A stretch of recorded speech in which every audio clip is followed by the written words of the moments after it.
Number one, I think we really need practical tools to keep technology in check, to draw some bright lines around family time and work time, especially in a post-COVID world. It's part of the reason why I wrote Redeeming Your Time.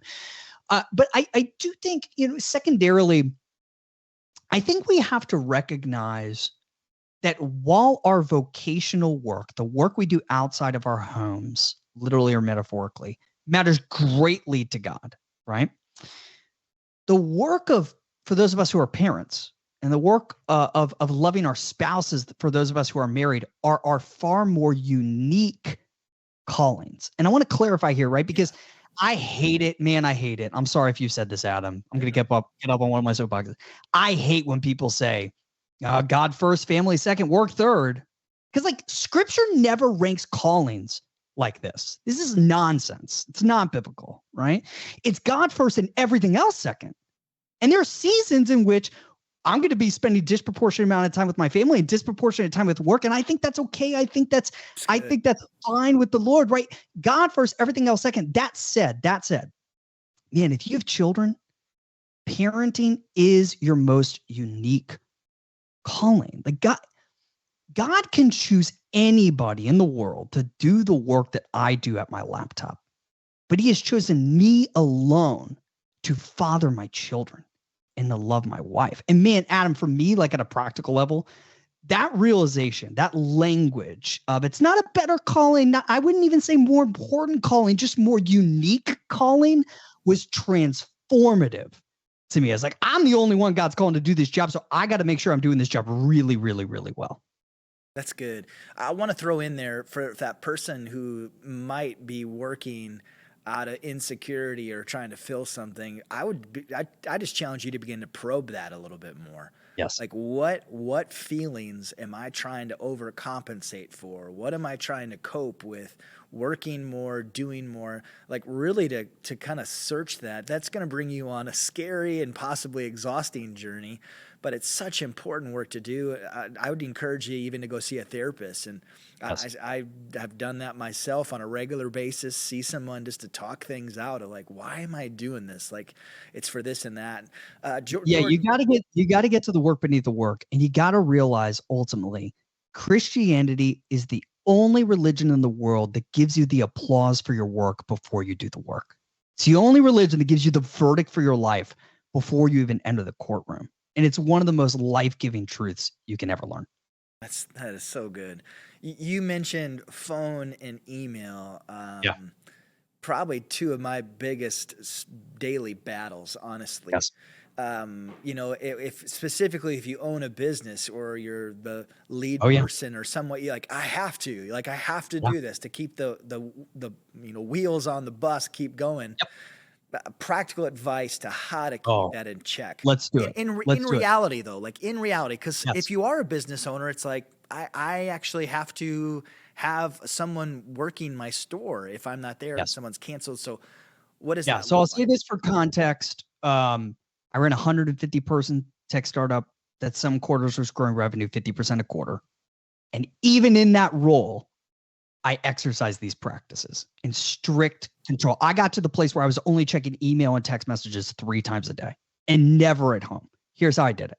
3 steps. Number 1, you choose ahead of time when you want to check your messages every day, right?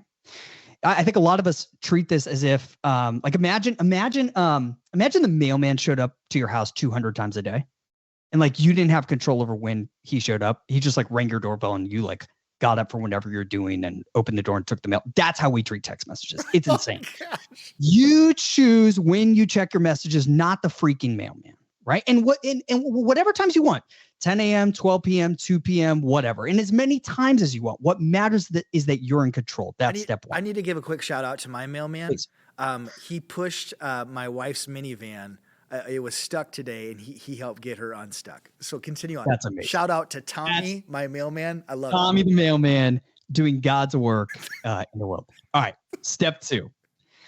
Build a list of VIPs who will have access to you at all times of the day, not just your predetermined times. This should be a small list, right? So for me, it's my assistant, my wife, my kids' school, and basically my investors. That's pretty much it, right?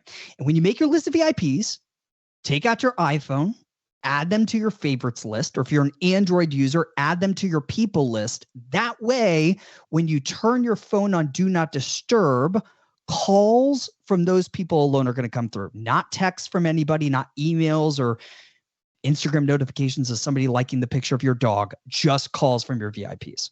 That's step 2. Step 3, after you've chosen when you're going to check your messages every day and built a list of VIPs, you've got to set clear expectations about your new response time to those VIPs. Very simple message.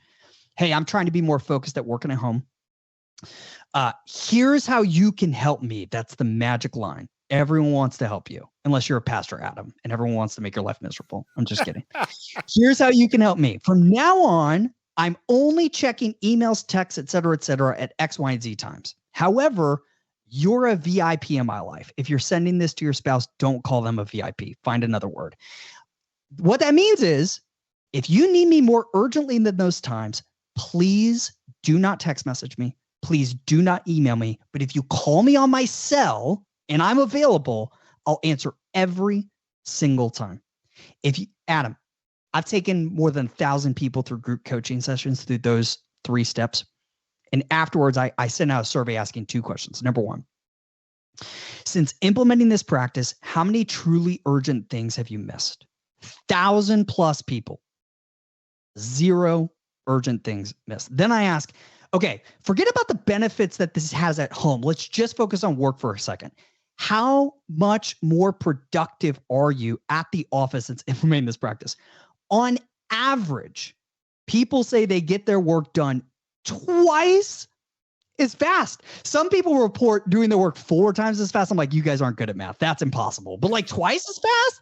100% I buy, because I've seen it in my own life, man. And this is the key, not only to doing deep work at the office, but cultivating deep relationships with your spouse, with your kids, with the Lord while you're at home. So that is brilliant.